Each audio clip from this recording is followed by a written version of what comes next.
Hello and welcome everyone. This is Type V3 with a Gunpla review of the 1 to 144th scale, High Grade Gundam, The End, Saga Otto's custom mobile suit, which is the third and final member of Team Celestial Sphere.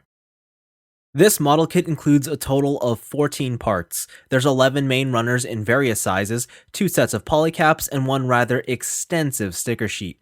If stickers aren't your thing, this alone should already be enough to know if this kit is for you. The build itself is pretty easy. Actually, it gets surprisingly basic in spots. Conceptually, it has modern engineering, there's just far less going on here than you'd expect. The build time is very low. On the other hand, applying all the stickers can comfortably double the entire assembly time. Also worth mentioning is the gate placement. Generally, most of the largest areas are covered up, but there are 1 or 2 spots that will need extra care to avoid noticeable nub marks. Overall, it was an okay experience, yet simple enough for anyone to accomplish. A completed Gundam The End results in a covered model kit, so for the sake of this review, I'm gonna open up half the wings, raise the giant hand, and slide up the shoulder pad to get the best look at the Gundam in its entirety. Okay, with a well-rounded look at The End, I'd say this is a pretty decent representation of the Gundam. The monstrous design characteristics are all here, and the proportions and silhouette match with the Gundam's line art. The plastic colors are all great, especially the dark metallic brown that serves as the primary shade.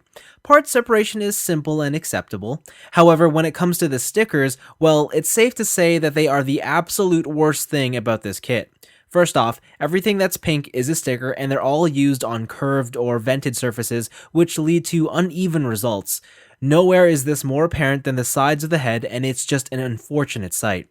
It's a similar story with the Gundam faces on the palms of the hands too, large stickers placed over uneven surfaces.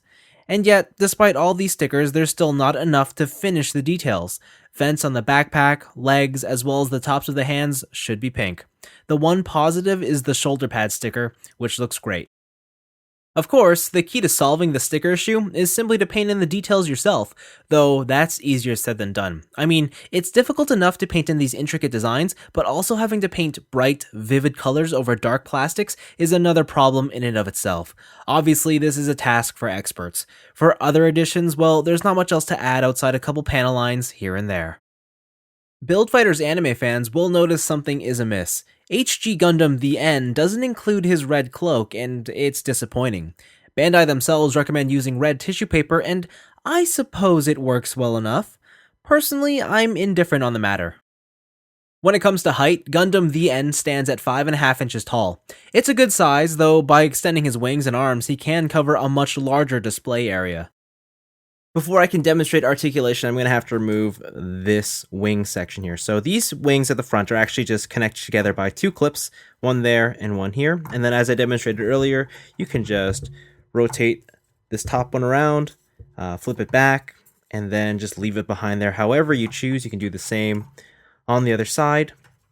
And then when you look at the backpack, it's just 4 polycaps here. So these just hinge backwards, and that just goes like that. Pretty simple stuff. The neck here is on a double ball joint, so one in the base of the neck, one in the base of the head. Do back and forth, side to side. Tilting is okay.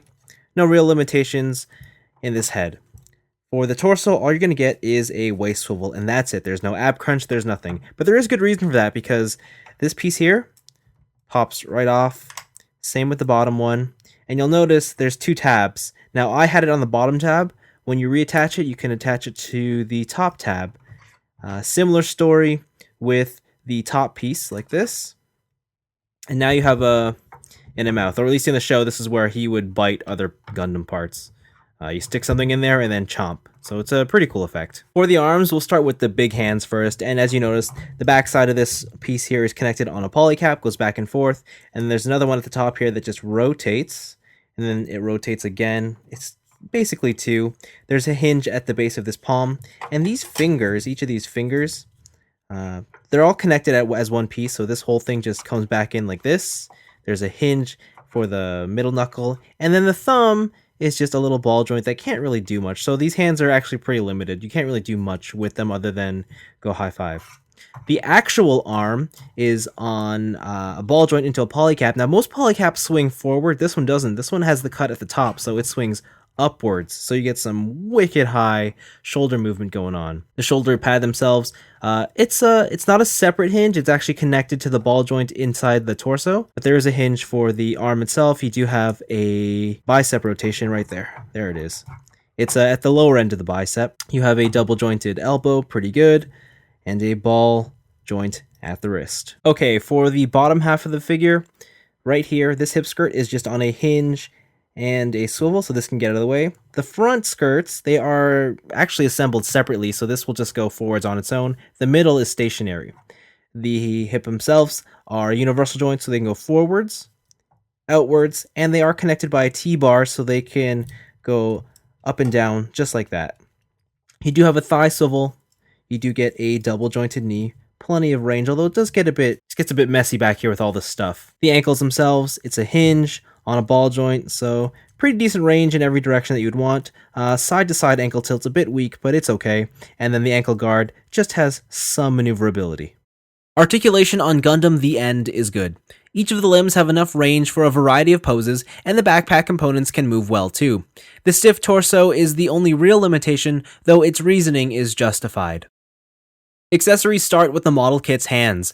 There's 6 in total: a pair of fists, a pair of open palms, and a pair of gripping hands.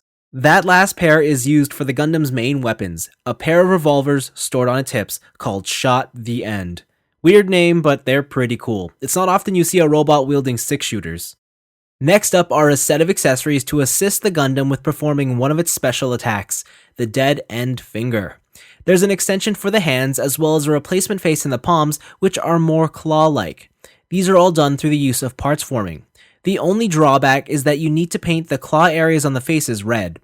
Other than that, it works out fine. Lastly is a miniature unicorn Gundam that resembles a robot fetus. It's all white and colors are added through sticker use, still you'll need more paint to get it anime accurate. It attaches to the kit's torso via a ball joint and serves as a last-minute secret weapon in close quarters combat.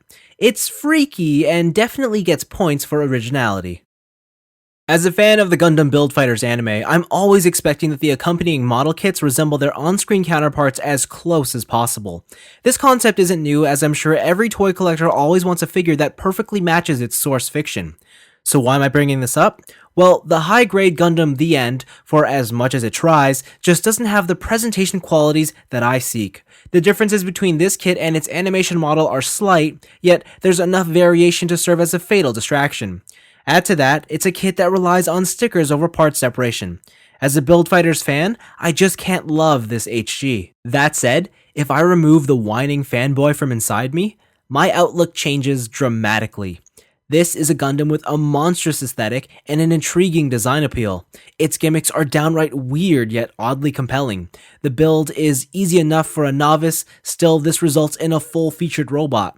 The 1/144th scale high-grade Gundam The End has that unique, special quality about it. If you look at this kit as simply an awesome robot within the Gunpla universe, you're gonna have fun.